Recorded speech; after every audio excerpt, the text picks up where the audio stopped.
Vizualizácie často klamú. Tie moje nie. Ja vždy vychádzam z reálnej koláže materiálov, ktorú digitalizujem a následne vzniká fotorealistická vizualizácia. S čím sa však často stretávam je, že ak si moje vizualizácie, ktoré sú dokonale zladené, pozerajú klienti na mobilných telefónoch, tabletoch alebo na nekvalitne kalibrovaných, farebne zladených monitoroch, vtedy vizualizácia odo mňa nemusí vyzerať tak, ako vyzerá u mňa na počítači.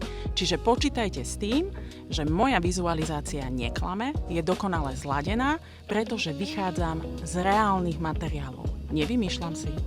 Farebné zladenie vizualizácie je samozrejme ovplyvnené aj svetlami, ktoré poviem vizualizačnému softvéru, aby v danom interiéri použil.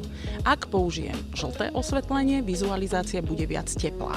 Ak použijem modré alebo neutrálnu bielu, vtedy bude vizualizácia chladnejšia a vyzerať viac ako počas denného svetla.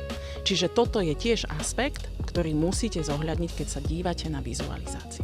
A kam vás pošlem pozrieť si vizualizáciu? No najlepšie je doma na gauči a pozrieť si to na televízore. Z mojej skúsenosti televízne obrazovky sú najvieryhodnejšie. Držím palec.